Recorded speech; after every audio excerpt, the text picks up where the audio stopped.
careful.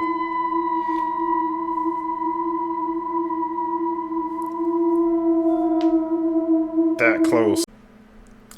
What's up, YouTube? Welcome back to my channel. How you guys doing? If you guys are brand new here to the channel, you guys don't know what to do.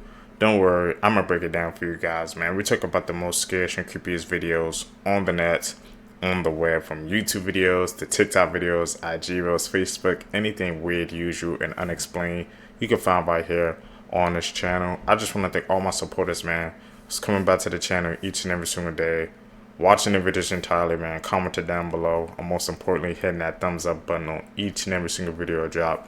You guys are helping grow in the community. I greatly appreciate the support. Found this video for you guys today, man. Let's do what we do best, seekers. Say it with me, y'all. Yeah, I know what we do. Let's seek the truth.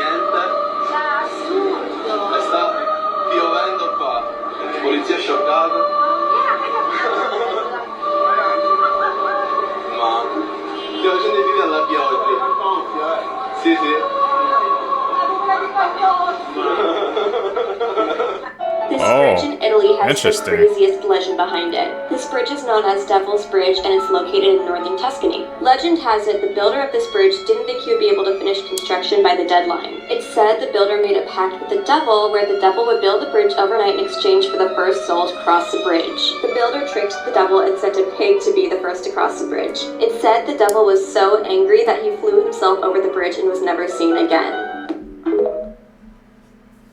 Whose great idea was it to name it the Devil's Bridge? That's the name is just asking for trouble, bro. And the backstory behind it sounds even crazier, man. When I go to Italy one day, Rome, because you know I've never been, man. But we will not be going there. No. Noted. The strange case of the Italian bride. On March 17, 1921, Julia Petta died in childbirth due to complications. After Julia's death, her mother was inconsolable and began having dreams of Julia, saying that she was still alive and needed her help. Her mother tried for 6 years to have her body exhumed without any success. But on the 6th year, they finally agreed to have her body exhumed. When they finally opened her casket, they found that her skin was as soft as it had been right before she died. This picture was taken 6 years after she died. The first skin was still soft like that after 6 years? The mom trying to freaking finally get the body exhumed, and it happened, and there was no sign of decay at all, so something else must have went down. In my estimation, man. No sign of decaying at all. And they said her skin was just smooth. Any theories? I'm open to them. The most haunted place on Earth. Poveglia is an infamous island in Italian history, once serving as the quarantine zone and final resting place for victims of the Black Plague. Oftentimes these people would be sent away without even being truly sick, dooming them to a horrific fate. It's said that over 50% of the island's soil is made of burned human ash, haunted ground. In the early 19th century, the island was converted from a quarantine zone to a mental asylum because apparently being host to one horror setting just wasn't quite enough. The asylum didn't do much to improve. Poveglia's haunted reputation, instead of being home to the sick now, the island was home to droves of mentally disturbed patients being made into victims by the doctor's sick experiments. Doctors that the asylum would impose lobotomies under their patients with no concerns for sanitations or the victim's safety, with chisels, drills, and rarely using anesthetic, making Poveglia the... Whose great idea was it to turn into a mental asylum? That's asking for Capuchin trouble. Catacombs, a remnant of a dark past. The Capuchin Catacombs are a series of underground chambers in Palermo, Sicily, Italy. They are home to the mummified remains of over 8,000 people, who were buried there over the course of several centuries. The catacombs are a popular tourist destination, and they offer a unique glimpse into the afterlife. The mummification process used in the Capuchin Catacombs was a complex and time-consuming one. The bodies were first washed, and then placed in a chamber with a high concentration of salt. The salt drew out the moisture from the bodies, and over time, they became mummified. The bodies were then dressed in their finest clothing and placed in niches in the walls of the catacombs. The catacombs are divided into several chambers, each of which is dedicated to a different group of people. There is a chamber for priests, a chamber for nuns, and a chamber for children. There is also a chamber for the poor, who were buried in unmarked graves. One of the most famous mummies in the Capuchin Catacombs is that of Rosalia Lombardo. Rosalia was a 2-year-old girl who died of pneumonia in 1920. Her father was so distraught by her death that he commissioned a local embalmer to create a perfect likeness of his daughter. The embalmer, Alfredo Salafia, used a secret formula that preserved Rosalia's body so well that she appears to be sleeping. Rosalia's body is on display in a glass case in the Capuchin Catacombs. She is dressed in a white dress and her hair is neatly combed. Her skin is pale and her lips are slightly parted. She looks as if she could wake up at any moment. She is often referred to as the Sleeping Beauty of Palermo, and her story has been featured in books, movies, and television shows. The Capuchin Catacombs are a popular tourist destination, but they are also a place of great respect. Visitors are asked to be quiet and respectful as they walk through the catacombs. Something just hit me, man, when they was talking about the little girl that passed away and how she was known as the Sleeping Beauty. I don't know if that happened before, I guess the old movie that came from Disney, Sleeping Beauty, or did she draw any similarities from that? You guys know, man, how our pieces of media, bro, they're actually influenced by, actually historical events. Everything, they say fictional story, man. Learning, watching these clips together with you guys, man, I learned all these fictional movies, man. They have a piece of truth in all of them, bro. They come from somewhere, man. You just gotta piece it together.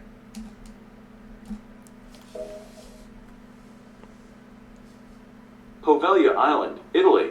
A small island in the Venetian lagoon with a dark and haunted history. Dating back to the 14th century when it was used as a quarantine colony for people with the bubonic plague and is now known as one of the most haunted places in the world. In the 18th century, Poveglia Island was used as a mental asylum. One of the doctors who worked there is said to have performed horrific experiments on the patients. The doctor eventually threw himself from the bell tower of the asylum. His ghost is said to still haunt the island. The ghosts of over 100,000 people who died of the bubonic plague still haunt the island. Visitors have reported seeing apparitions of people dressed in plague masks and hearing screams. Lastly, a patient at the mental asylum, tasked with ringing the bell to warn people of the plague, one day went mad and started ringing the bell non-stop. He was locked in the bell tower, where he died of starvation. His ghost is said to still ring the bell. Dare to visit? Comment your experiences and like and subscribe for your next haunted trip. Okay, I just had some really good ones, so let me finish telling this story so I can go to sleep. So, where was I at? The ATM. So I go to the ATM. I'm not really about to give this man 50 extra euros, so I pull out like 20 more euros. And I don't really want to give him that. So I go over to him. I was like, hey, look, you drove me halfway. I'm going to give you 60 euros. He's like, no, that's not good enough, B. That's not good enough, blah. What? And now that we're up by the metro, there are other people walking by. So I'm like, obviously, like, somebody's going to, like, stop and, like, look and see what's going on. And I'm yelling at him, and I'm like, low-key, like, is anybody going to help? Everybody is minding their business. Like, it's midnight. It's probably, like, 1 at this point. Like, nobody's trying to stop for me. So they're watching me yell, minding their business. I'm sitting here, I'm like, okay, I'm alone in this. He tries to grab the money out of my hand that I just took out of the ATM. So we get to fighting again. Again, we're up here now at the top of the metro stairs, fighting again.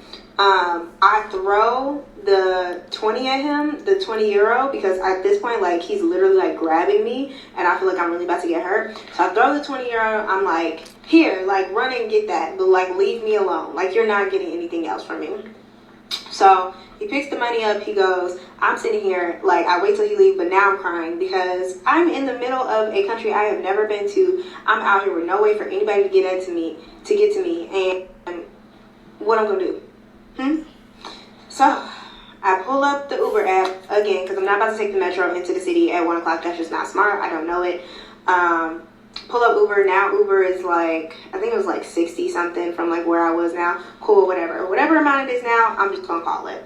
I get in the Uber, I'm crying the whole way to the hotel, and this is my introduction to Rome. So you would think that, like, I would obviously never want to come back to this country, right? Because it's a horrible, horrible introduction.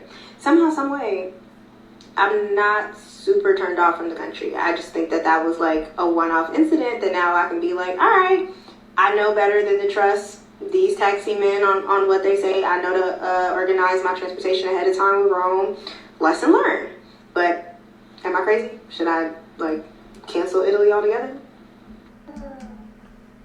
What do you think, Seekers, man? We canceling Italy off our freaking bucket list to travel to? It just sounds like now we just have to freaking avoid those taxis, because I guess they be taxing, man, for that money. She wasn't giving it up. My sis was not giving that money up. She said nope. And then he tried to scrap with her for that money, and the fact that nobody even tried to help her is insane. And she was at a metro station at night. People walking by, they see this commotion, man. They ain't even gonna try to help her. Any of you seekers been in Italy, man? Because I've never been, so. But good on her, man, for not letting that one, interaction define her time there, her experience. Italy's Il Mostro di Firenze. Tales from Italy. Il Mostro di Firenze is a story about a monster that lives in the mountains of Florence, Italy, where it kidnaps and eats people. The victims are typically young, amorous couples parked or camped in countryside areas in the vicinity of Florence during new moons. The creature was first sighted in the winter of 1974 when hikers spotted it walking through the woods with two humans dangling from its mouth. The hikers reported what they saw to their local police station, but by the time authorities arrived, they found nothing.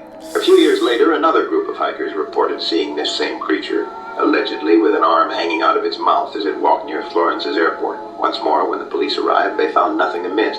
Now, there is something very peculiar about this creature. It is said that it holds the ability to retain scents. So as soon as the monster is your scent, it will follow you through life until it is finally able to devour you. Its determination is like no other, relentless.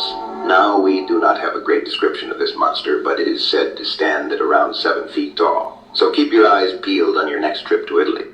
Italy's This Bigfoot. has to be Italy's most bizarre tradition. For decades in Naples, Italians would adopt an orphan skull where they would bring them offerings and pray to their spirit for guidance and protection. They would regularly return to the skull to pray and bring more offerings. And if their prayers were answered, they returned a final time to bring a silver offering as their way of saying thank you. This is actually still practiced in this crypt where you can take a guided tour and leave prayers and offerings. Would you guys do that? I don't know, man. That one sounds kind of like too extreme for me, man. Praying to a skull? I don't know. They said tourists doing that as well? I think I don't want to partake in that one. That's just me. Going skiing or snowboarding this winter, you might want to watch this video. On March 2023, Francis Zuber was skiing on Mount Baker in Washington when he randomly noticed a snowboard just laying on the snow. As he got closer to the snowboard, it began moving around, so he realized that there was someone stuck beneath the snow. The man trapped beneath 6 feet of snow was 40-year-old Ian Staker, who fell headfirst in a tree well. And a tree well is an area around the base of a tree that gets filled with snow, so if you happen to get yourself in there, it is difficult to get out. Ian was stuck beneath 6 feet of snow for about 10 minutes before Francis spotted him. Francis began removing the snow with a shovel that he had in his bag, and you can see in this video how much snow there was and how deep Ian was in there. Ian said that he was pretty sure he wasn't going to make it out on that day, especially because he had been under the snow for about 10 minutes already, and he knew that if he went over 15 minutes, he would suffocate. In fact, Ian would go on to say that one of his close friends passed away a couple of months earlier after he fell in a tree well on that same mountain. And what's absolutely incredible, and what some people call a coincidence, is that Francis, the man that saved his life, wasn't even supposed to be skiing on that side of the mountain on that day, and the only reason he was there was because he ran into some of his friends and decided to go skiing with them on that mountain. These are this. Believe in fate seekers, man. Was it fated for him to be on that mountain that day, like I said, to save that man? For that man, I think, to be in a, not falling that same exact tree well as his friend, but to even speaking, I guess, snowball on that mountain after what happened to his friend, that was a sign right there. Sometimes you gotta pay attention to the sign seekers. You never know.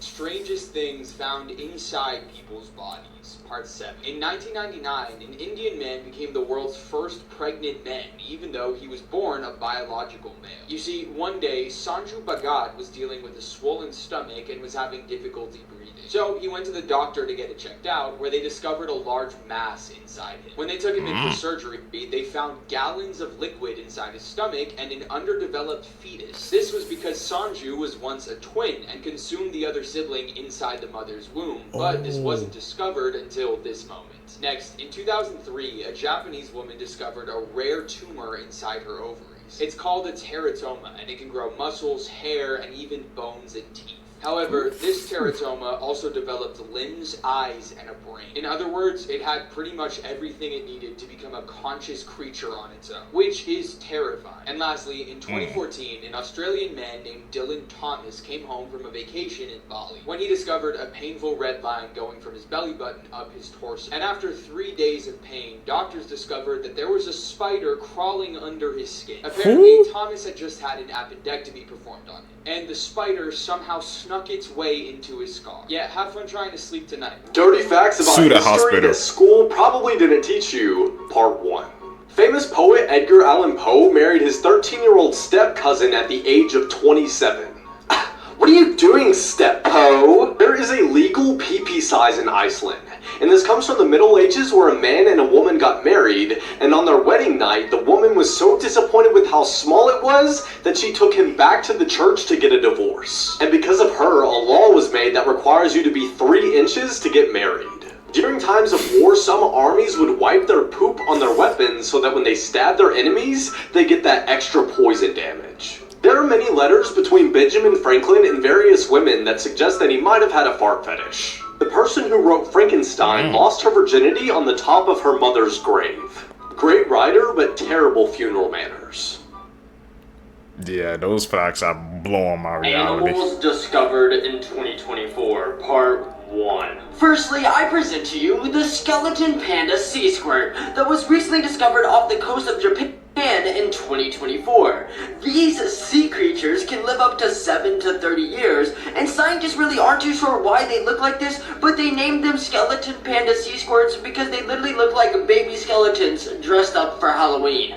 This is awesome. Next, breeders in the US have recently just created a new hybrid cat. Meet the XL Bully Cat, which is mixed with the Sphinx and Munchkin cat. However, governments are already saying don't buy this cat due to its health problems by not having any hair and short legs. Yeah, I was not expecting this in 2024.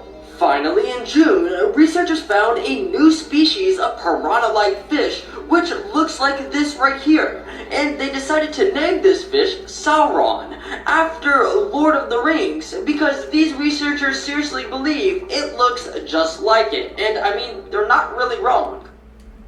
Isn't that scary to think about, Seekers, man? Like, we still discovering new animals, new breeds in the oceans. That goes to show you how vast the ocean is, man. And if you really put it into context, it's the year 2024 and we still discovering new things about the ocean. It makes you wonder what else is lurking down there, man. That's why I don't be ruling out mermaids and sirens and things like that when I be watching this with you guys, because you truly never know.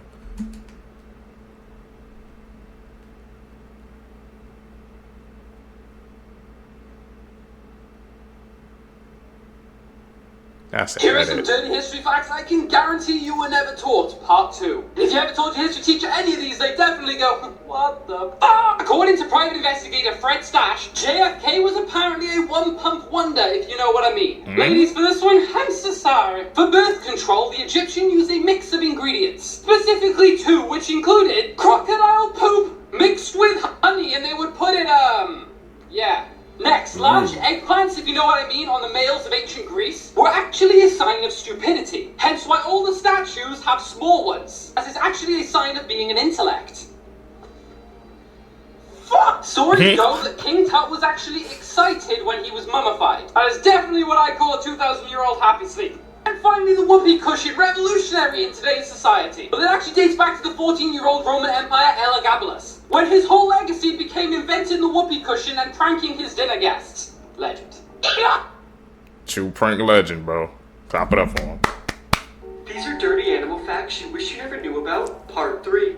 Up first, petting birds actually turns them on. They will start panting and shaking, and sometimes even puke on you. So the next chance you get to pet a bird, you might want to think twice about doing it. Next up, frogs sometimes might make a home out of elephant's poop. They do this because it provides shelter from the sun, and all the bugs crawling around in it make for an easy quick snack for the frog. This is absolutely disgusting, and it kind of ruined my day. Next up, several species of birds keep cool by pooping on themselves. It's called heroijosis, and it's how some birds like storks, condors, flamingos, and vultures keep cool. It seems to do the same thing as sweating, except that instead of sweat, these birds dribble poop down their legs. Hey, man.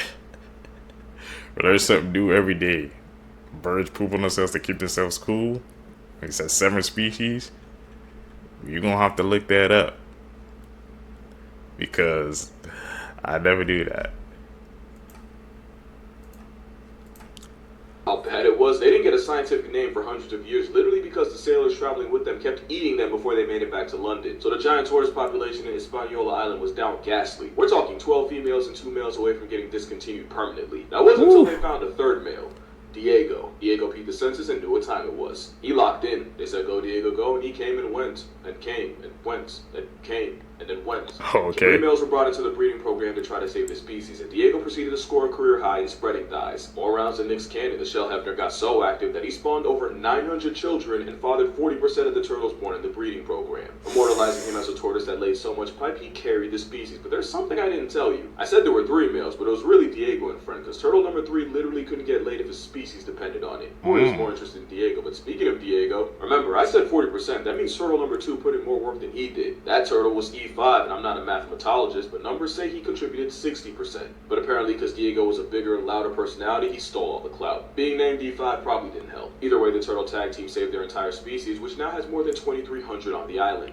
And both tortoises have since retired, and were returned back to Hispaniola to live with their turtle progeny, almost 80 years after they were first recruited. Moral of the story? Closed mouths don't get fed, especially when you're named after one of Elon's kids. Just putting up freaking numbers, bro. They carried into these species, man. They saved them all. Tag team too, bro. Was Buddha considered a Christian saint? The Eastern Orthodox Church and the Catholic Church both honor 2 saints named Balaam and Josephat. On closer inspection, the story of this Indian prince, Josephat, appears strikingly similar to the life of Siddhartha Gautama, the Buddha. But how did this come to be? Well, the story originates from an early Christian adaptation of Siddhartha Gautama's life. As Buddhism traveled through Central Asia, its teachings spread along the trade routes to the Middle East. Here it was adapted into other belief systems like Manichaeism. In the 8th century, Islamic scholars translated a Buddha biography into Arabic as Kitab Bilawar wa Buddhasaf, which means the book of Bilawar and Buddhasaf. By the 11th century, It was translated into Greek, where it became known as Barlam and Josepha. This adaptation recast the Buddha story into a Christian moral tale, with Josepha as a prince who renounces wealth after guidance from Barlam, a Christian hermit. This version aligned with the Christian teachings on renunciation and devotion. Artifact porn, part 30. This is an ancient burial mound in Marathon, Greece, that contains the ashes of 192 Athenians who perished in the Battle of Marathon more than 2,500 years ago. It's an extremely rare surviving piece of Tyrian purple dye that was found in the remains of an ancient Roman bathhouse. The color was used to create the famed purple clothing of Roman emperors and was extremely difficult to make. Just 1 ounce of Tyrian dye took 250,000 snails to produce, as it was said to be worth more than 3 times its weight in gold. These photos show the incredible evolution of ancient Greek statues over the span of just a few hundred years. Just this past summer, a tourist at a beach in Bulgaria noticed a beach bar table that looked considerably old. Law enforcement soon called in some archaeologists who eventually identified the item as a 1,700-year-old ancient Roman sarcophagus. Information about the artifact's history and how it ended up on a beach resort remain unclear. That's the true question. How did it end up there? You know the chilling child abduction story behind the Amber Alert system? No. It was January the 13th, 1996 in Arlington, Texas. Amber Hagerman was just 9 years old.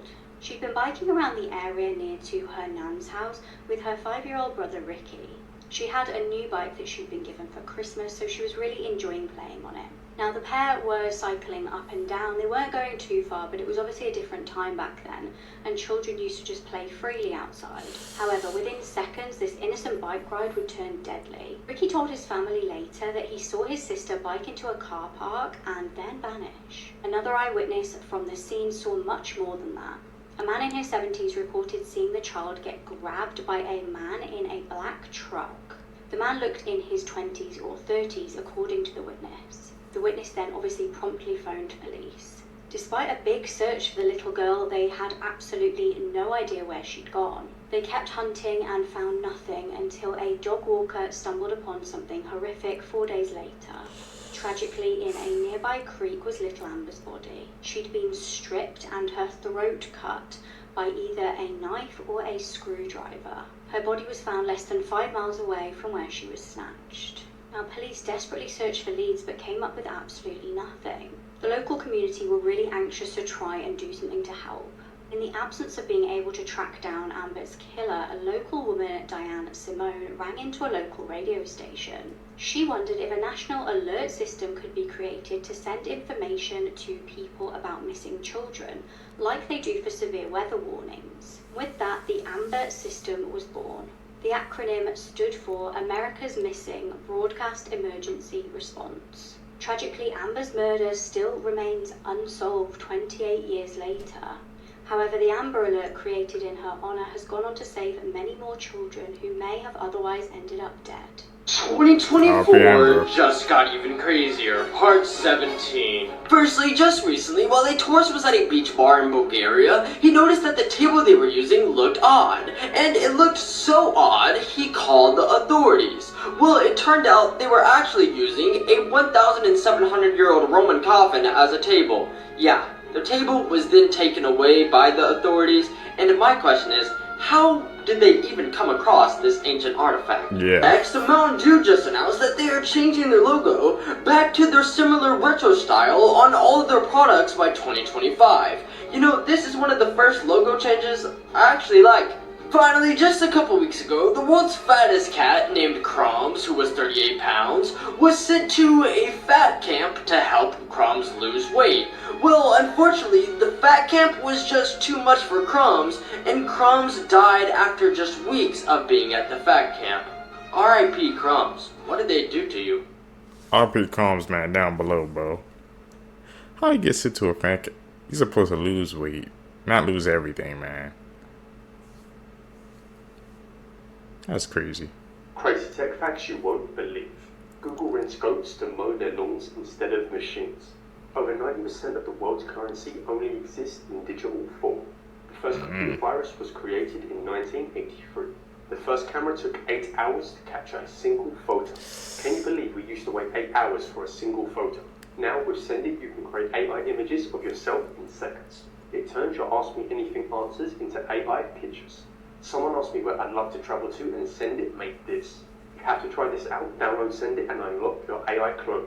Things that have been banned across the world, Part 3. Japan made obesity illegal in 2008. Iceland made strip clubs illegal in 2010. China made time travel illegal in 2011. Blue jeans have been banned in North Korea since 2010. Blue Jeans, man. Don't they have, like, I'm about to say, isn't it a music group named Blue Jeans? The reason I know that's because, you know, FaZe Jason, bro, he blew up the freaking TikTok that went viral with the Blue Jeans song, so. But they freaking banned Blue Jeans in 2010. Time travel in China 2011, what they hiding from us, bro?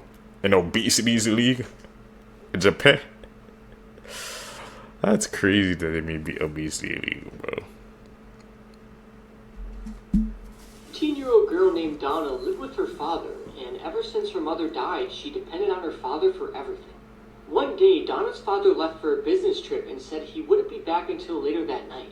Later that day, Donna got home from school and watched TV, and when the clock struck midnight, she noticed her father wasn't back, so she went to bed. That night, Donna had a dream where she was standing on a busy highway. She then saw her father trying to yell something to her. She couldn't hear him, but noticed he looked sad and was desperately trying to communicate with her. She could barely make out what he was saying, but it sounded like, "Don't open the door." Donna then woke up to someone ringing the doorbell. She then went to the door and looked through the peephole and saw her father's face outside. He was staring right at her and the doorbell was still ringing. She was about to open the door when she looked through the peephole again and noticed her father's eyes were wide open and he looked terrified. The doorbell then continued ringing as Donna begged her dad to answer. She then yelled, "I'm not opening the door until you answer me." The doorbell kept ringing, but her father refused to answer her. Donna then sat in the corner next to the door crying and listening to the doorbell ringing. She then fell asleep and woke up in the morning. She then got up and looked through the peephole and her father was still there. She then opened the door and saw something truly horrifying. Her father's severed head was hanging from a nail above the door and there was a note attached to the doorbell that said, "Clever girl." Don't open that door, man, unless you hear a response. That's the moral of the story, that what I took from it. You never know who's lurking. That's an edit, bro.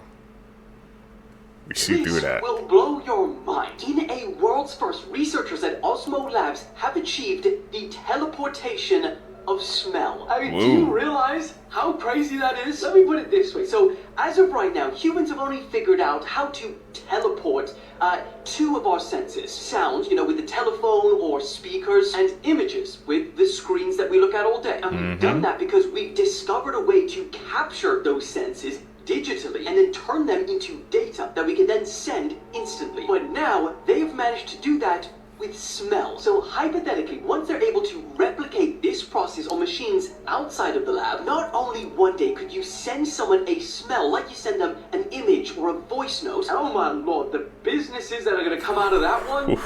I'll let the comments handle that. But also, and here's the craziest part, they say that by digitizing scent, they've effectively given computers a new sense. You better wake up in 2030 and your iPhone's going to tell you you stink. Go get a shower. Now the first smell they ever digitized was fresh plum. They captured the scent molecules in a digital format and then reprinted the exact same smell on the other side of the room, which came out looking like a regular clear liquid. And I guess that begs the question, what's going to happen to all of these expensive colognes once you can immediately reproduce them? Osmo Labs CEO on Twitter said, "Holy moly, I am still processing the magnitude of what we've done." 19-year-old woman whose body was found burned inside one of these walk-in ovens in Walmart. Let's hear what the employees have to say about all of this. Okay, these ovens are so hard to shut from the outside. You have to push them. I'll show you. Okay. See that? You have to push it to click it. Now, watch me walk in. Look, I can touch both sides. You can touch both sides. You scrape the floor. You have to clean the floor all the time.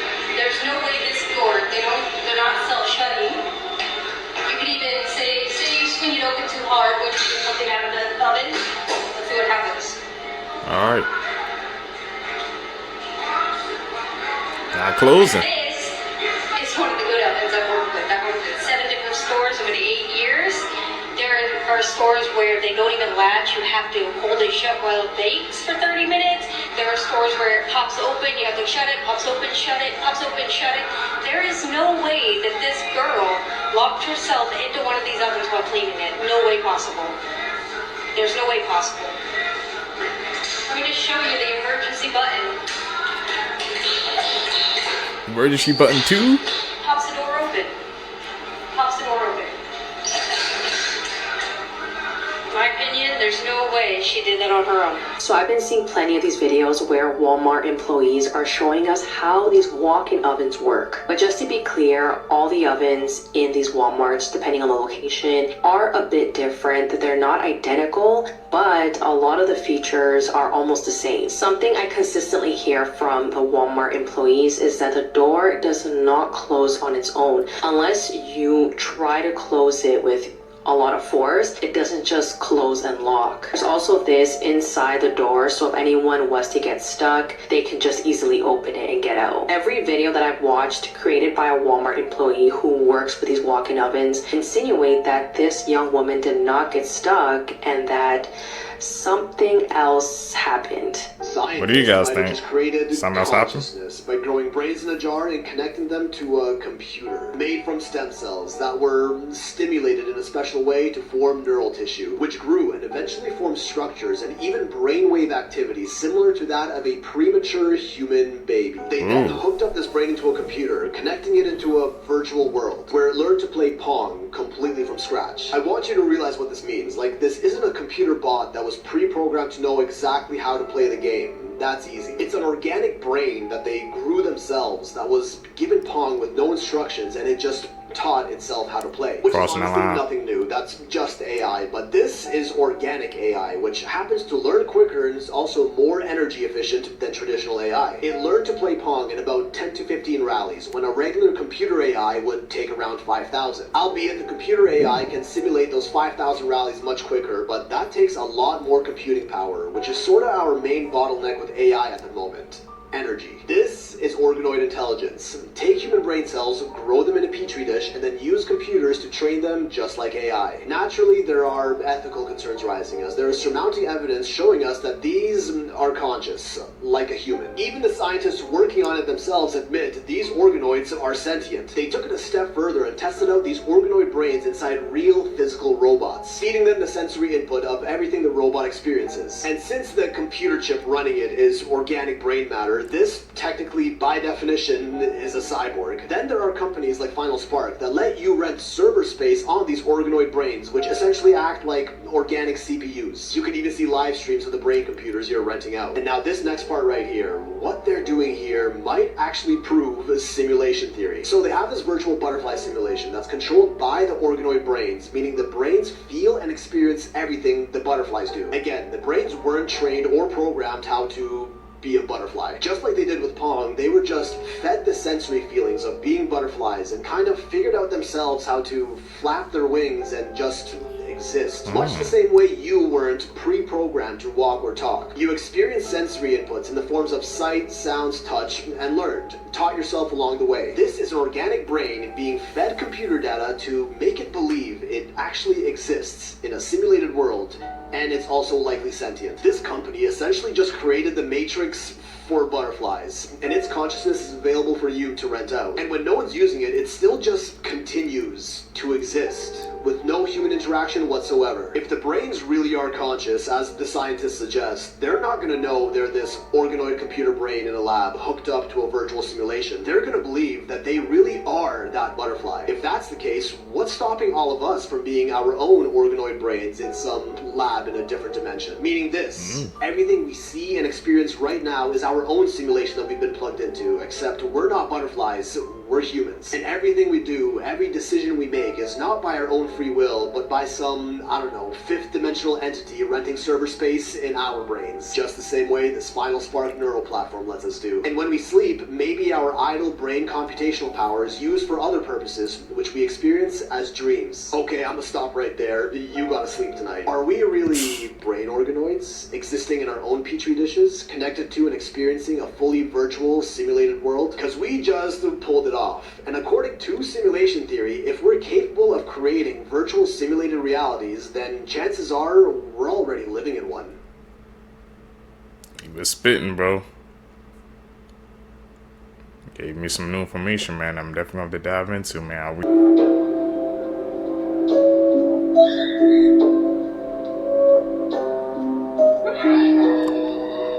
call a cap on that.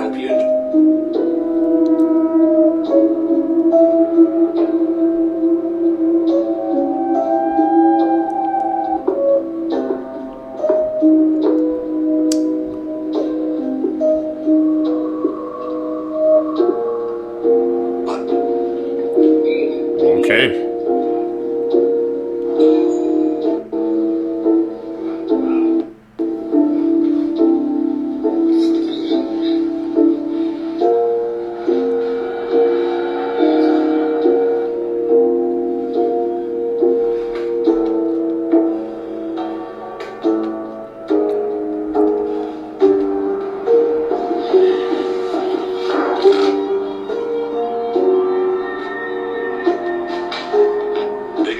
Inside a cave in California after Some the rare tide stuff. started rising, and it didn't take long for panic to set in. They thought the water would go down after a few minutes, but it kept rising, so with no way to escape, he did the only logical thing and pulled out his phone to record what could be his last video. The locals warned them not to go inside, but since they claimed to be professionals, they ignored it. Now their only exit was disappearing underwater, and they were stuck, but the worst was yet to come. The current was stronger than expected, and the freezing water kept rising fast. They tried wading through, but the force was too much, and things just kept getting worse. Their flashlights started dying, and they had no idea how deep the cave actually went. Then they noticed something terrifying. There were skull carvings on the walls and strange symbols possibly made by pirates, which was exactly what the locals warned them about. That's when they realized they might not be alone. They tried dialing 911 multiple times, but emergency services were unreachable since they were inside a cave. And Andrew posted like 20 videos from this situation on his page. But remember, they are professionals, so don't try this at home. And during their vacation... They professionals, but they got stuck in that cave, man. Trying to prove something to themselves. Should have just followed the rules, man. They advised them. They told them not to go in there, bro. That's scary, man. They was recording it on the phones, but they were professionals, so I'm guessing that they made it out. That reptile, man, it kept covered in and in, bro. That exit was sealing up on them.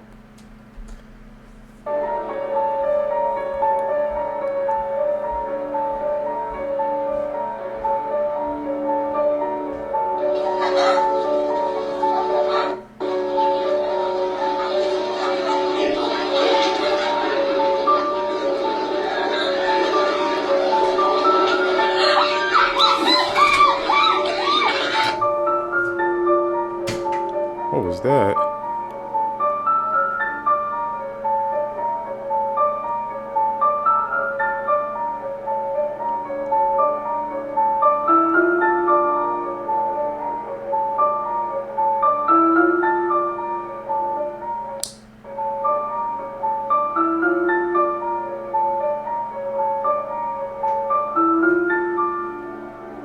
The reason I had to move out of my flat. I was home alone.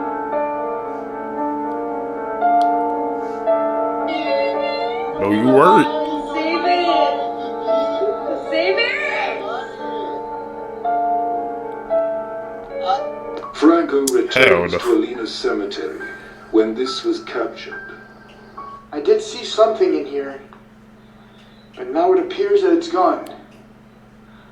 From the window, however, it still feels slightly cool in this room.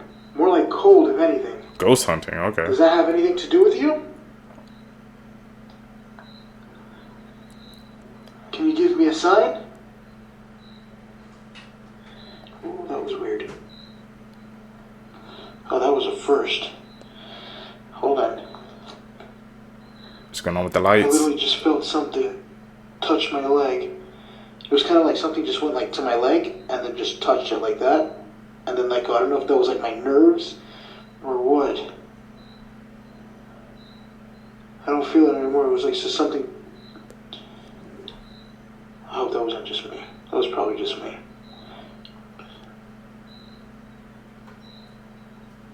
It's not sensing anything. Hola. Can you touch me again? Not that I'm liking it or anything, but I just want to know that I'm having contact.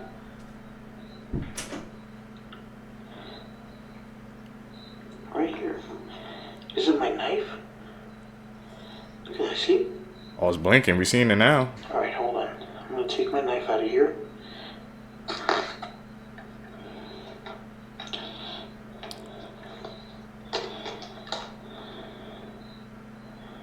Oh, you prepared. You ready. It's not my knife.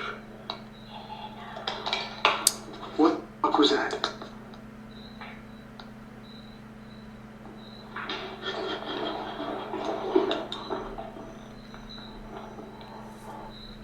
Holy shit. Hit the jets. God, this place is so creepy just walking in here. Yep. That's what I was ready to see. I forgot about that. There's all the caskets on the inside. Now I'm heading towards the tomb where I heard the whisper. Brave man.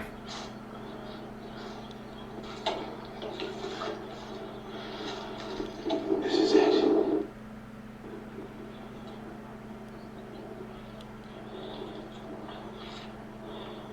Rosa.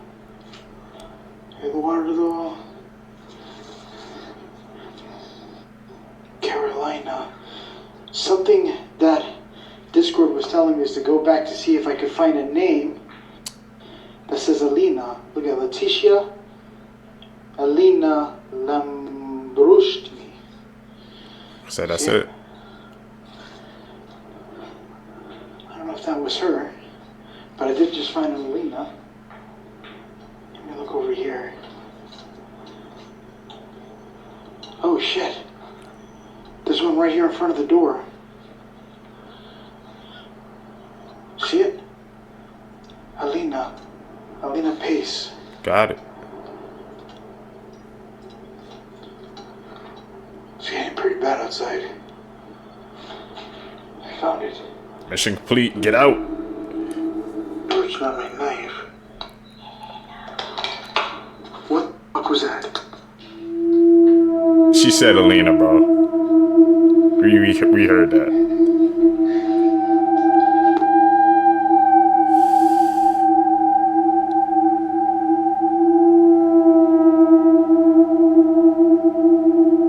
What is that?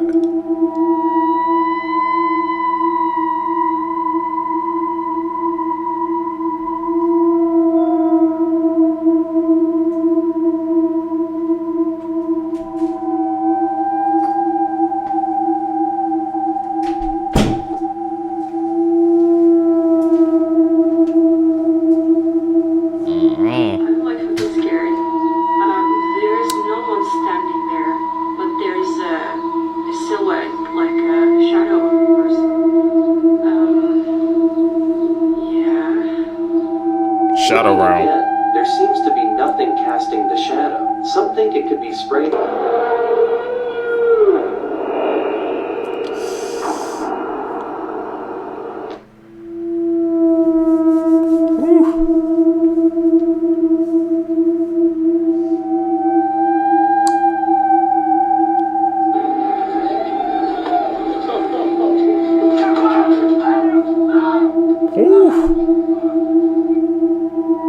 Gotta be more careful.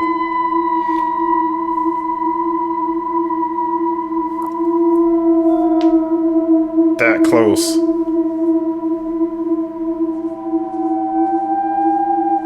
Woo. People are playing with their lives, man.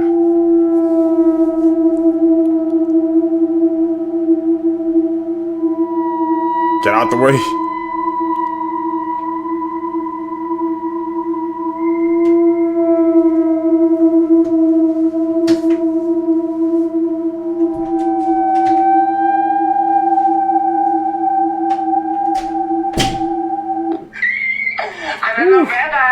And I'm having a baptism. Let's just let her go. remember. I hope there's like... Here's something that Who was that in the background? I'm just gonna see. What?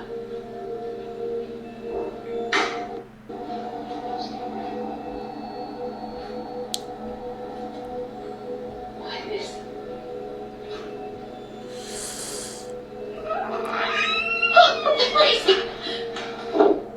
Sounded like a cat.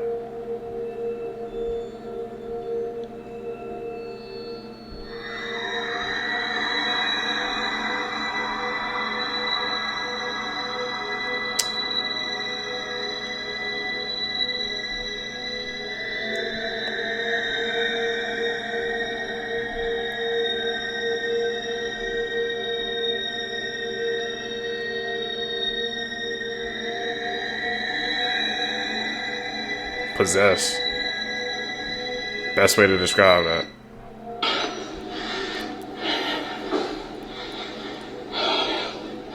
Ooh, there he is.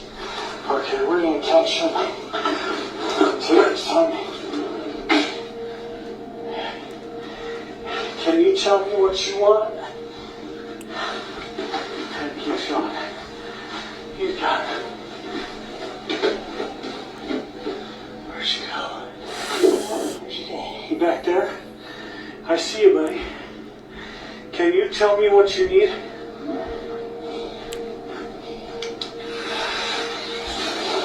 Oh, he does not like the light. I don't need to use the light, man. Sure don't. I don't need to use this light. I'll put the light away. He wants to play. How do you do that? Can you please wait a second? Just... Oh, okay. That's not fun. Did he just slam the door on him in his own house? Oh no, you gotta throw hands out of that, bro. I don't know what the heck was he following, man. He went in one room, it peaked, then went in, out, bro. I don't know what the heck be going on in these people's houses, man. They need to move it. It sounds like they're in a haunted area.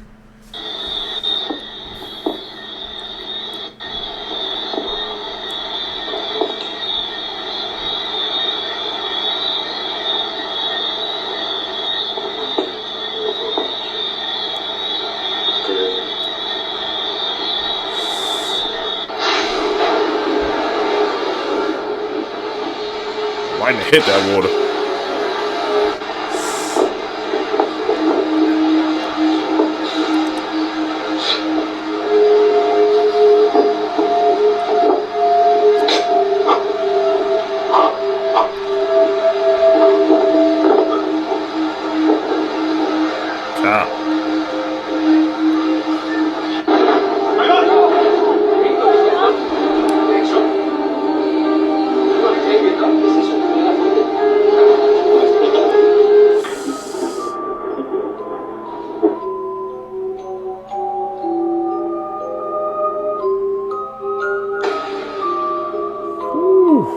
Is that a tsunami?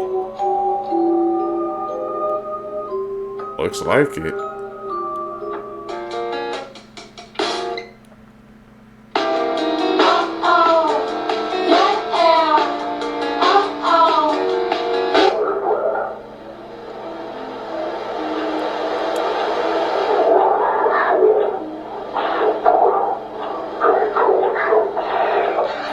Spitting.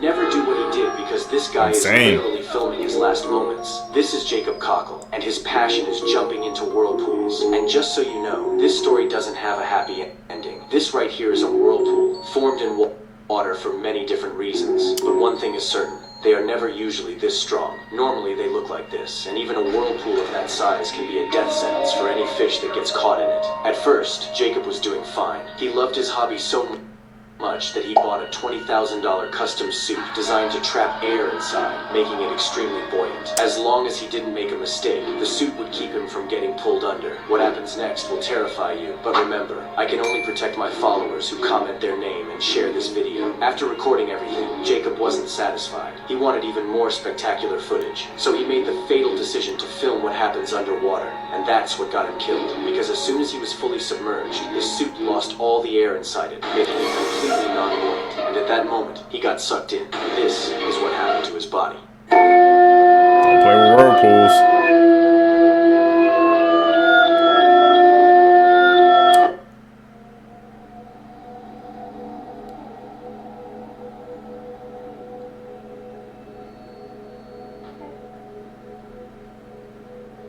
I think that is one of the creepiest things that I have ever caught on camera and that I have ever experienced in my life. That sounds almost identical to my voice. Like, I thought it was 100%, and then I listened back to that recording and I was like, something's off. Which is the way it goes with these things, it's always almost correct. I was careful to not respond to it, and after I took that video, I walked away and came back later. But yeah, I guess it's using my voice on me now, which is weird. If this is even the same thing, who knows? We have a melting pot of paranormal things happening in this house and to me at all times. Yeah, that was creepy. I'm so glad that I started recording because no one would believe me without that. Has anyone else ever heard their own voice? That's so weird. I've heard other voices, but I don't. Get out with that house. Go away. Don't come any closer. Yeah, that's humanized. What the heck? Stay away.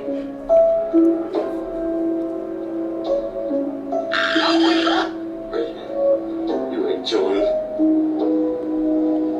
You're kind of Skinwalker.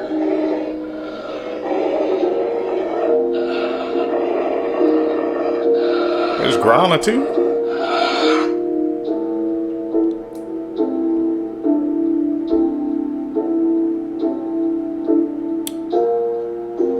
What the?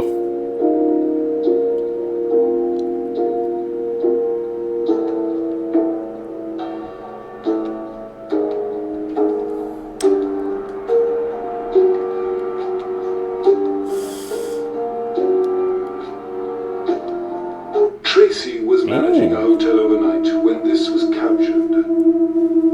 Okay, so I'm here at work tonight, and we have workers that come here that work on the railroad. I checked in 5 of them, and the second floor is where they usually go because that's where all the king suites are at. Well, they're all saying, please don't put me in room 205. I'm like, okay, what's wrong with 205? And not one of them would tell me what was wrong with 205. So, how about me and you, all of us, go up to room 205 and see why no one wants to rent that room. Let's explore this together. The seekers are here. All right.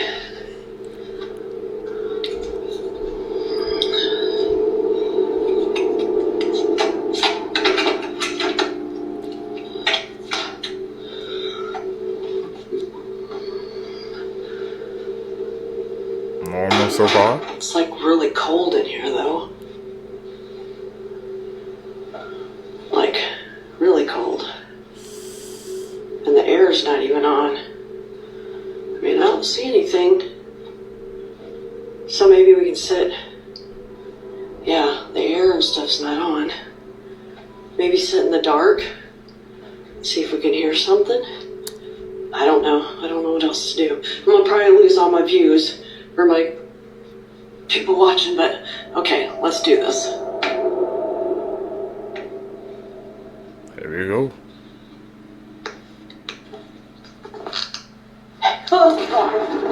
Alright, no, I'm out.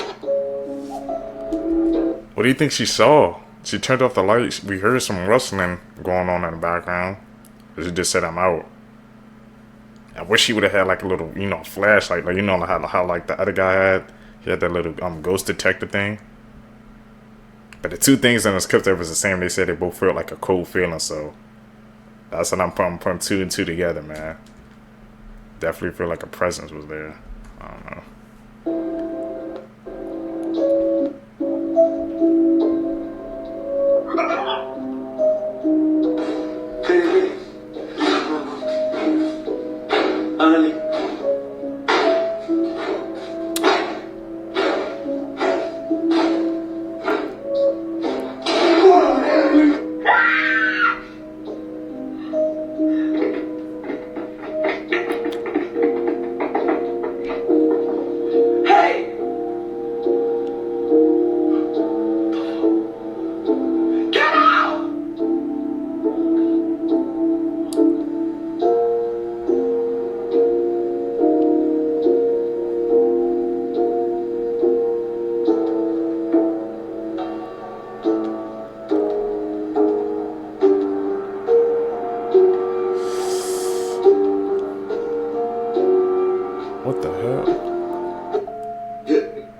That was weird.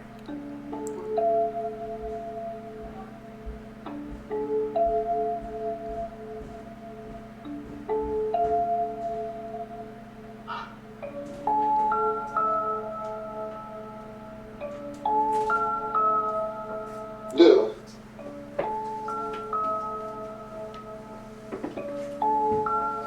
What in the world?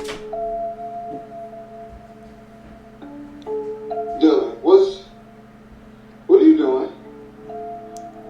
Dylan, stop. I don't think that's Dylan, my guy. Dylan, stop. Dylan, stop! Stop! Right now. Stop. What is going on in here? Looks like a doll. What the heck? Dylan, I don't know. Dylan, please stop. Please. Just listen. Please. Dad! Whoever's in there, I already called 911.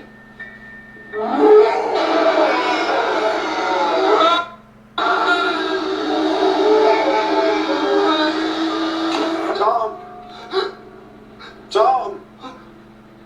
What? Dad? Tom. Dad! Tom. Mimic.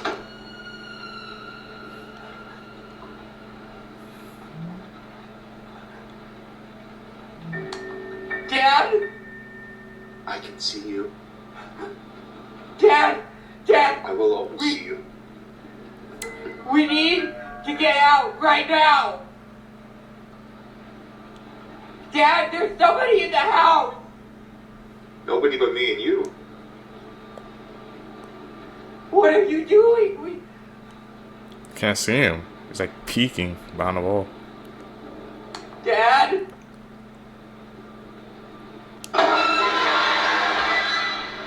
I can see you.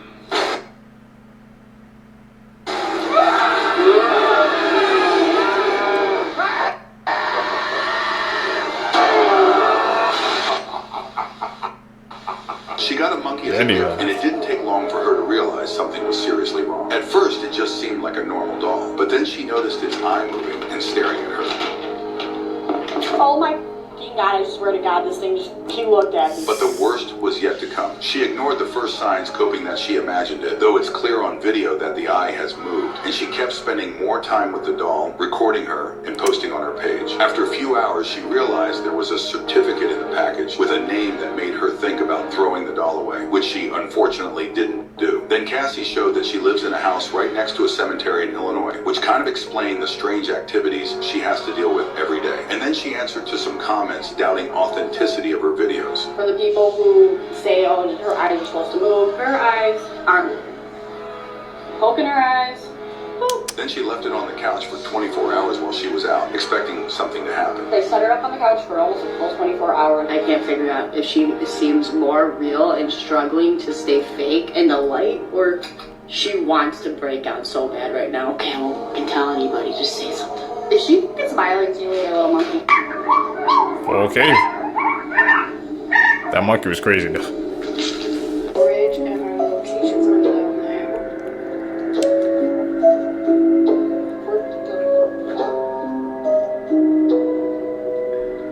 Oh, what the fuck? Should we keep going? What the fuck? Oh my god, is she following us?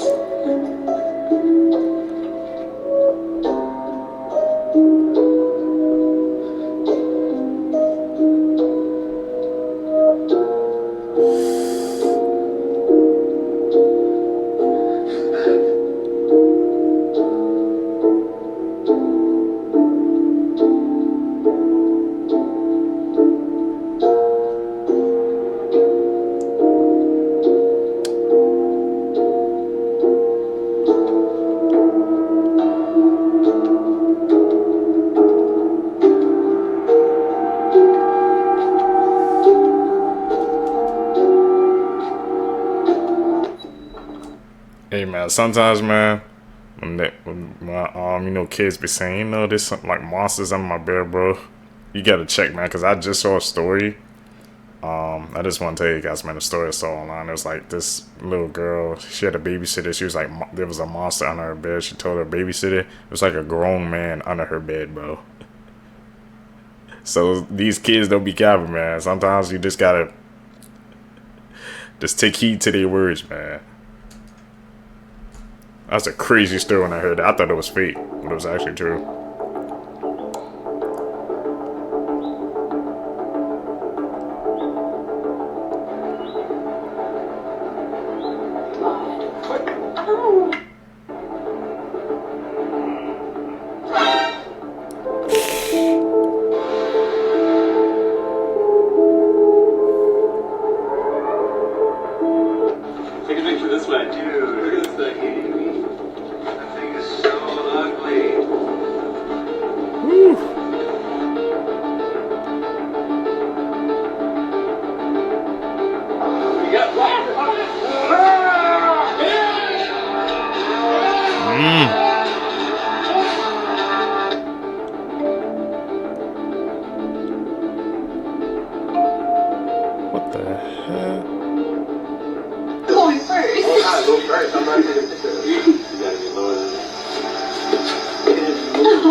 Doctor Strange portal on your left.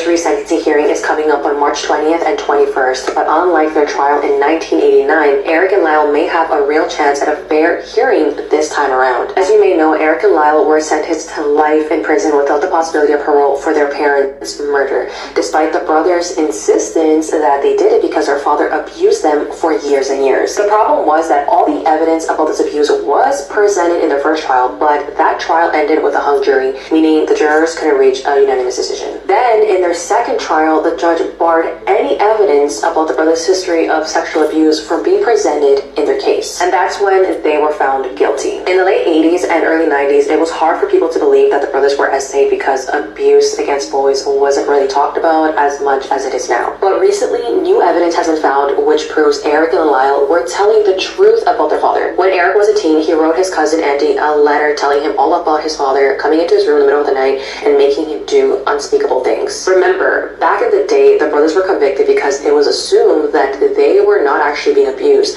So having a letter that was written before the murder does change everything. The main obstacle the brothers are facing now, which could potentially prevent them from being resentenced, is the new Los Angeles DA, who doesn't seem to support their cause. If you guys are kind of on the fence about this case, I would advise that you watch the Menendez brothers documentary to better understand this case, and I can promise you your opinion will definitely change. At Eric and Lyle's upcoming hearing, the DA could recommend to the judge that the boys be resentenced, but he also might not. A free way that you can support their resentencing is by using the Justice for Eric and Lyle link in my bio to sign the petition to the DA.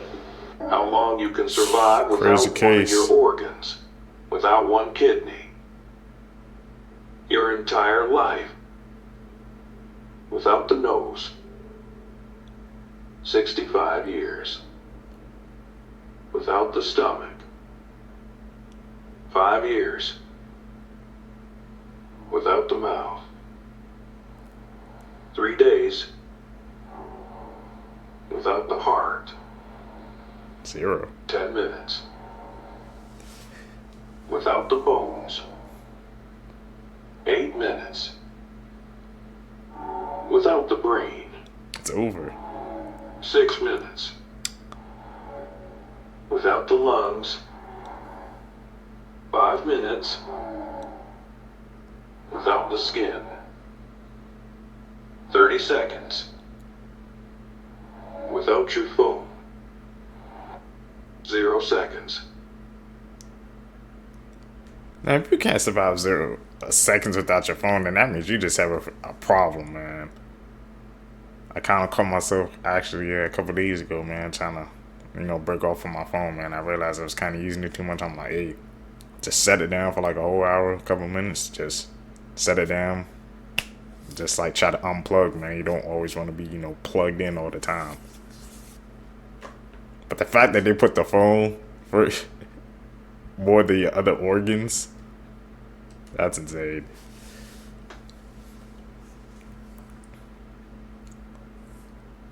For some people, that's actually true, which is kind of sad.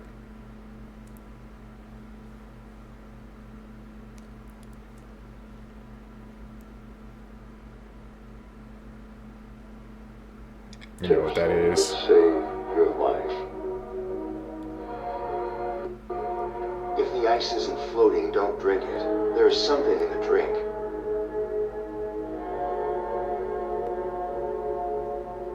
Never sleep with your windows open. Typing for 144 will turn on TikTok's dark mode. If you're ever in a falling elevator, lay flat on your back.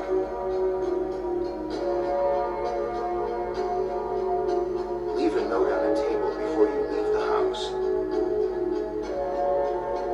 Tap you remember, right? If you come back and it's gone,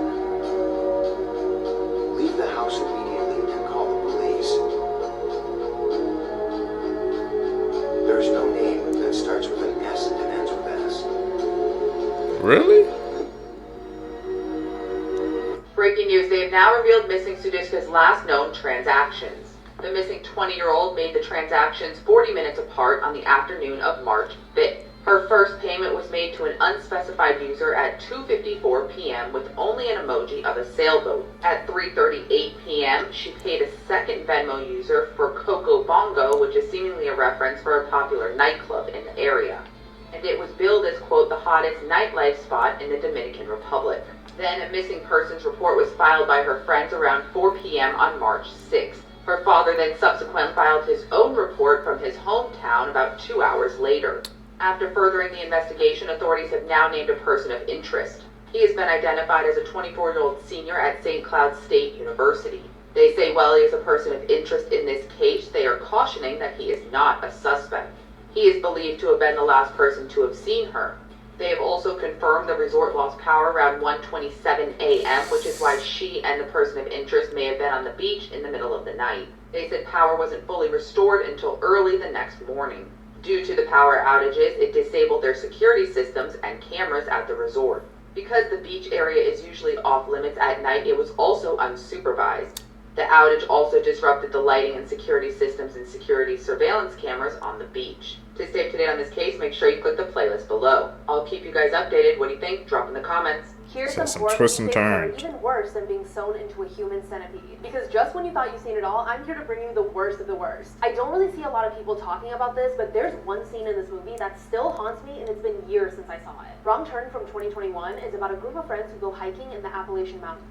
And there they encounter a cult called the Foundation, and this cult has a very unique justice system. And the scene that I'm talking about is how this cult chooses to punish people who commit crimes such as trespassing or even lying. One of the characters in this movie is sentenced to darkness, which is a punishment that is worse than death. And basically what that means is that their eyes and ears are burned out with a hot poker and their tongue is ripped out of their mouths. These people are then kept alive and thrown into a dark cave where they live the rest of their lives in silence and darkness. You literally see all of this happen in the movie, so that definitely traumatized me a little bit. But if you're into body horror, this movie will definitely give it to you. This is the 7th movie in the Wrong Turn franchise, but you don't really need to watch the other movies to watch this, it'll still make sense. A part of me kind of wishes that it was a standalone movie and had nothing to do with the rest of the lore, but overall I did like it. Let me know if you've seen any movies that you think are even more disturbing than the human centipede, and follow for more horror movie content every single day. Here are some facts about your I don't body watch that scary you probably movies. didn't know. First off, our taste buds do not work without saliva. To test this, try drying off your tongue with a piece of paper towel, and then eat any food you want. You won't be able to taste it until your saliva mixes with it, which dissolves the food, which binds it to our taste receptors. Next, if you ever get punched in the mouth and your tooth falls out, there's actually a chance you can save it. If you gently rinse it and then place it back into the socket, if you do this in a short amount of time, it may actually be able to reattach itself. Next, when you breathe through your nose, you're mostly breathing through one nostril. This is called the nasal cycle, which switches between each nostril every few hours. But you only really notice this when you have a cold. I just found a... Really? So we only breathing in throughout one nostril? I feel like two though. I feel like I'm using both. Got to test that out. Especially the one about the taste buds, man. I'm definitely going to have to test that one out, man. I'm calling cap on that one. I got to try it out. way you can change your eye color, and I want to see if you can do it. Okay, what I need you to do is stare at the eye at the center of this circle. Now double tap the screen if you want to know what's going on. Try not to blink, and whatever you do not look away. Now as you're watching this, you will see this image begin to shift and move. This is the feeling of your brain changing your eye color. It will be a fully different color in 3, 2, 1. Go to a washroom right now and look at your eyes in the mirror. Your eyes will be a different color. Comment what you saw. I ain't see nothing I tried, bro. I failed. Y'all saw me, man. I blinked. I couldn't make it, man. But I highly doubt, man, your eye color's gonna change by staring at the screen. Maybe your pupils get dilated or something, but your actual eye color, nah. We have facts that you didn't need to know. This is the world's smallest reptile. Look how tiny it is. The stone heads found in the Easter Islands actually have bodies. Most Korean people have a genetic mutation called ABCC11, which makes their sweat odorless. If you're looking to get revenge on your ex, only slash 3 tires and not 4, because the insurance covers all 4 tires. Cannibalism is legal in 49 US states. An elephant's 5th leg is so big and strong that it can throw around an adult human. Hippos sweat red, like actually. Please tell me when he said elephant's 5th legs, he didn't say that's not what I think it is, man. Please tell me I'm wrong. What the hell? Yeah, those are facts, man, that stuck with me.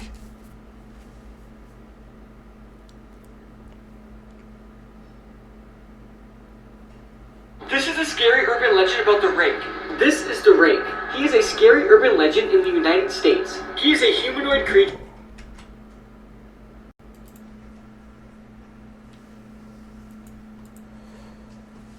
with very large teeth and claws that stalks its victims and appears at the end of their beds while they sleep, or in the woods or their houses. He is 6 feet tall, with pale grayish skin and 2 very large eyes. When the Rake has a victim, he completely stalks them and terrifies them, and then mutilates their body, completely ripping them apart and killing them. The Rake has a lot of dangerous and powerful powers. He has superhuman strength and speed, also invisibility and shapeshifting, and even teleportation. People who have been stalked by the Rake have either committed suicide because they couldn't handle what the Rake was doing to them, or the Rake just kills them.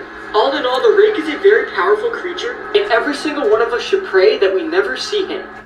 Stay away from the Rake. I've seen hundreds of horror movies, and these are some that actually scared me, and I promise will make you sleep with the lights on. The first time I saw Incantation, I literally had full body chills. This movie just has a way of getting under your skin, and after you're done watching it, you're gonna feel like you're cursed. It's about a mother who realizes that after she messed with this forbidden tunnel that belongs to a religious cult, that she ended up unleashing a curse that is now tormenting her daughter years later. If you're into found footage movies like Hell House LLC, Blair Witch, anything like that, I just have to say that Incantation is one of the scariest found footage movies I've ever seen. You need to watch this if you haven't yet. And for the next movie, I don't mean to be biased, but when it comes to disturbing movies, Asian horror is next level. 99% of this movie I cannot show on here, which is how you know it's good. I genuinely believe that anybody who says the body horror scenes in this movie didn't get to them is probably lying. The Sadness is a movie that pushes every single limit. But I don't know if I'm just messed up because I still think it's a really good movie. But beyond all of that, what really got under my skin is the concept behind this movie. It's kind of a zombie movie, but not really because it centers around a virus that makes people act on their darkest thoughts. The messed up things that they desire on the inside, the things that they're too afraid to act on. If you guys know about the comic book series Crossed, the virus in the Sadness is kind of like that. And this is the last movie on the list. It's completely different than the past two, but it's megalomaniac. This one is about the children of a serial killer who suddenly disappeared. And we're watching this serial killer's son and daughter attempt to either live a normal life or carry on their father's legacy. This is a very strange movie. I would describe it as kind of like watching someone's nightmare unfold. If you like weird horror crime movies, almost like Longlegs but turned up to 100, then Megalomaniac might just be for you. Let me know what was the last horror movie that really scared you, because if I haven't seen it, I'll watch it and I'll recommend it if I really liked it. And don't forget to follow for more. Scientists have created super skin that can self-heal 90% of damage in just 4 hours. This breakthrough is made possible by combining entangled polymer networks with ultra-thin nanosheets, making it incredibly resistant, allowing you to heal like a superhero. This milestone opens a window to newer possibilities in the fields of wound healing, soft robotics, artificial skin, and more. Here's some rare... Let me find out, man. We got some people about to turn into the Wolverine out here, bro. About to get the adamantium treatment, man. That's all from our comic book people, man. Who knows what that is? Your OG, man. That's crazy, man. We're really pushing the bounds of what it means to be human. That's scary. Very scary.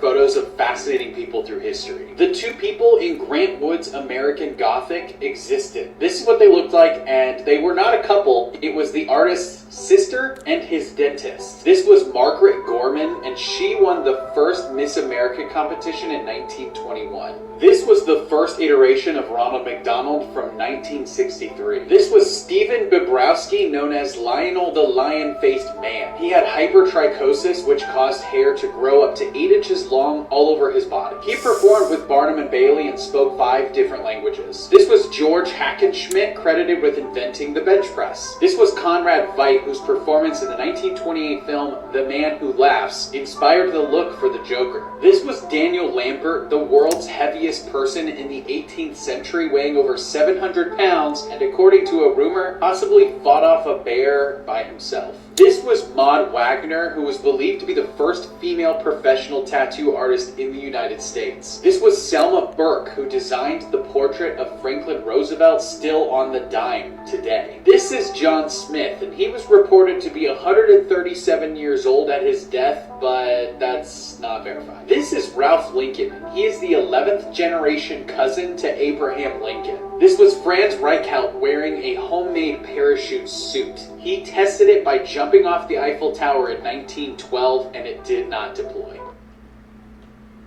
People had some crazy ideas back then, man. A parachute suit? And he said, yeah, I'll test it on the Eiffel Tower. That sounds like a great idea. No!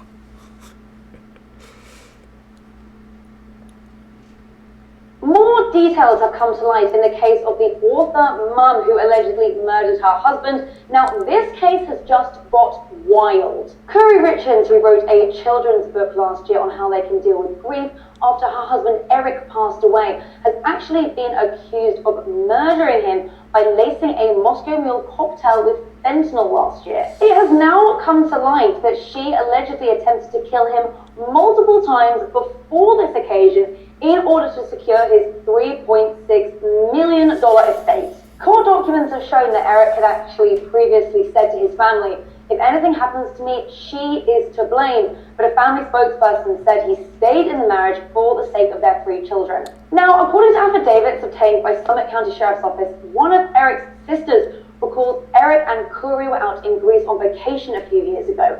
Now, allegedly, Kuri made him a drink that made him violently sick. So much so, he actually called his sister back in America to say he believed Kuri tried to kill him. And according to records, there was another incident back on Valentine's Day in 2022. Curry allegedly brought Eric a sandwich, and just after one bite, he had a severe allergic reaction. Hives, couldn't breathe, he had to have an EpiPen and Benadryl, and was reportedly out for hours after just one bite.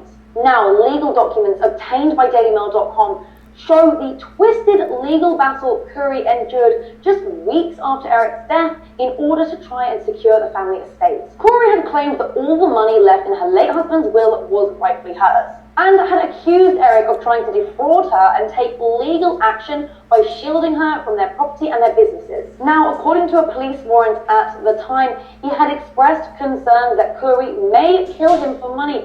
So without her knowing, he actually handed over his power of attorney and his will to his sister, Katie. Now, Curry was completely unaware of this, so in her mind, on the terms laid out in their prenup when they got married, everything would be divided and pretty much everything would be left to her. When examining Eric's cause of death, the medical examiner said he had an overdose of fentanyl.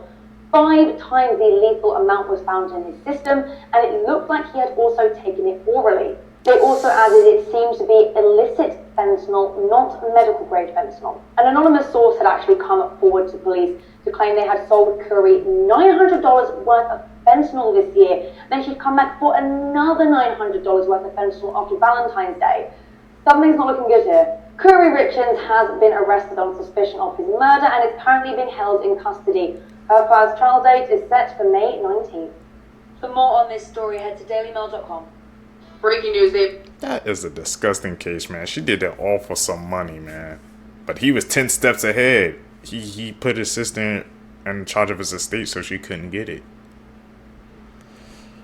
Man, when people hit that big amount of money, they really would do anything, man. That was her husband, the father of her kids. All she wanted was the money. Be careful out here, man. Sometimes, man, it's okay to leave a toxic relationship. He tried to leave, but he wanted to stay for the kids. That's noble. Man. They've now released the full 911 call in the Brian Kohberger case. Take a listen. 11:55 a.m. 42 seconds, November 13, 2022. 911 location of your emergency. Something is happening. Something happened in our house. We don't know what. What is the address of the emergency? 1122.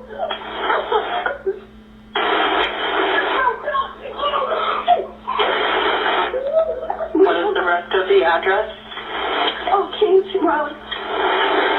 Okay. And is that a house or an apartment? It's a house. Can you repeat the address to make sure that I have it right? I'll talk to you guys. We live in the White Store next to them. I need someone to repeat the address for verification. The address, 1122 King Road. And what's the phone number that you're calling from? What's your phone number? This is crazy. The operator has to stay calm. And tell me exactly what's going on. One of the roommates is passed out, and she was drunk last night, and she's not waking up. Okay. Oh, and they saw some man in their house last night. Yikes. Sorry, and are you with the patient? Okay, I need someone to keep the phone, stop passing it around. Can I just tell you what happened pretty much? What is going on currently? Is someone passed out right now?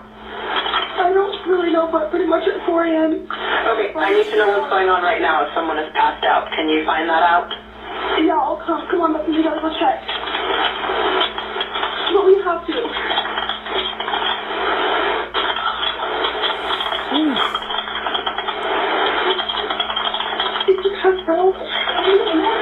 They're going up to check?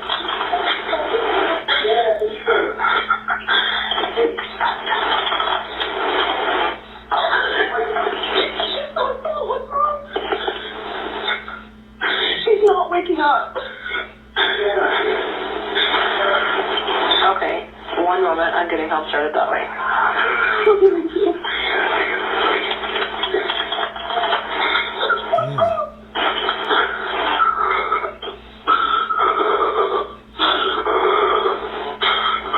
See her breathing through the phone.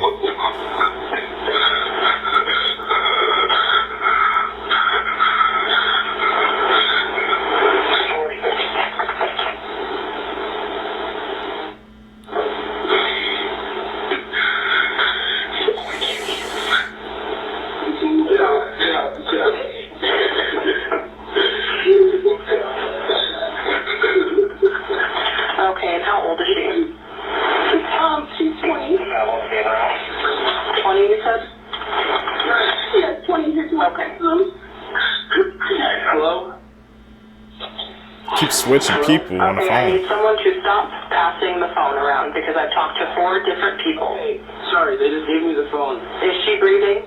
Hello? Is she breathing? No. Okay.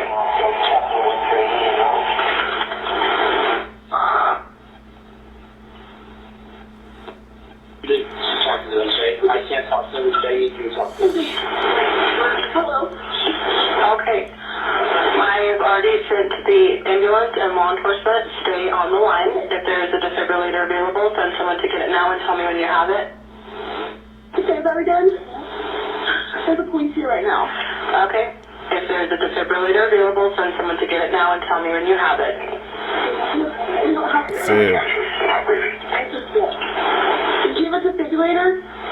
Yes, you have one. So are you talking to the officer? Yes.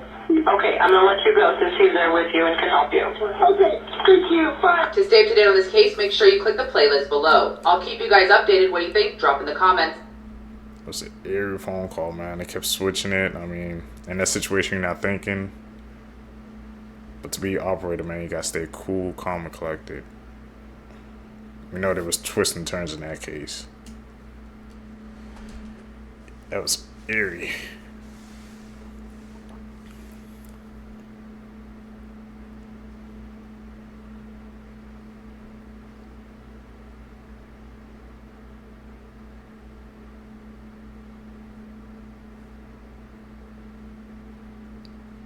You know what that is. Been his imagination, I don't know, playing tricks on him, or he could have just truly lost where the cave was at, man.